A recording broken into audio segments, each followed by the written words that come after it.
I'm about to tell you a story that begins with a smile and ends in a mass grave. It's the story of how a charming, charismatic soldier turned a hopeful nation into his personal hunting ground. He was a man of many titles, most of them self-proclaimed.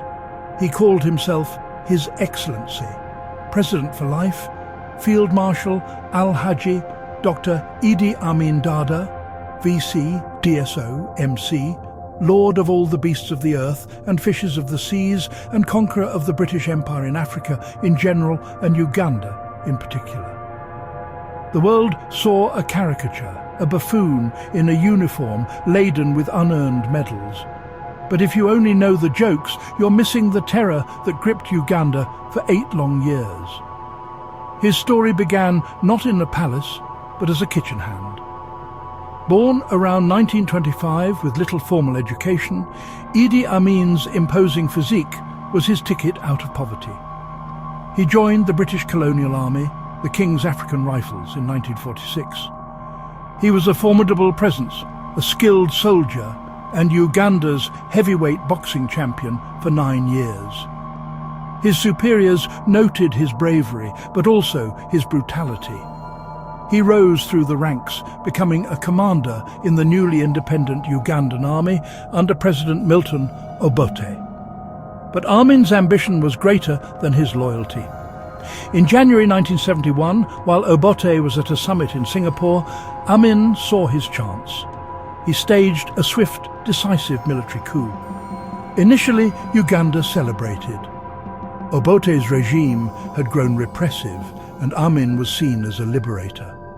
The crowds cheered. He danced with the people. He promised a return to democracy, an end to corruption and order. It was a masterful performance. Then the killings began. The promises evaporated. Opponents, real and imagined, vanished. First came the soldiers loyal to Obote from the Lango and Acholi ethnic groups, systematically purged from the army. Then the circle of death widened, consuming judges, professors, journalists, doctors, and anyone who dared to question his authority.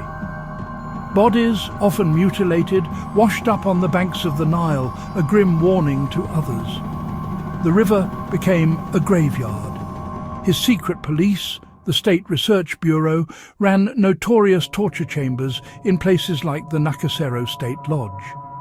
Here, screams replaced trials. Estimates suggest that in his 8-year reign, as many as 300,000 people were murdered. Each number was a person, a family destroyed, a future stolen. In 1972, Amin turned his paranoia into policy. He declared a so-called economic war, targeting Uganda's prosperous Asian community. He claimed God had told him in a dream to expel them. Tens of thousands of Ugandan citizens were given just 90 days to leave the country, abandoning their homes and businesses. The economic backbone of the nation was shattered overnight. Businesses collapsed. The economy crumbled. He handed the seized properties to his cronies, who ran them into the ground. He posed as a folk hero while the country bled. Amin loved spectacle. He sent bizarre letters to world leaders, awarded himself more medals, and played the clown to mask the brute.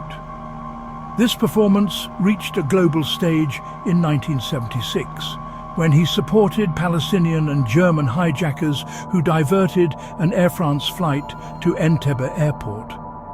In a daring raid, Israeli commandos stormed the airport and rescued the hostages. The world laughed at Amin's humiliation, but inside Uganda, no one was laughing. The terror only intensified. And what of the cannibalism claims?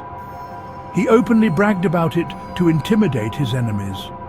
People whispered that he kept the heads of his rivals in a freezer, that he drank their blood so their spirits couldn't haunt him. Whether boast or reality, these rumors served the same purpose: to paralyze the population with absolute terror. By 1978, his regime was rotting from within. Desperate to distract from the collapsing economy and growing dissent, Amin made a fatal mistake. He invaded neighboring Tanzania. Tanzania fought back. Its army, joined by Ugandan exiles, marched on Kampala. Amin's soldiers, demoralized and unpaid, deserted. The tyrant fled first to Libya and then to a comfortable exile in Saudi Arabia, bankrolled by those who saw him as an anti-Western figure. He never faced justice. He died in a hospital bed in 2003, unpunished for his crimes. When we remember Idi Amin, we must look past the caricature. Remember the victims, the teachers who never came home, the families who searched the riverbanks in vain, the communities erased from the map of their own country.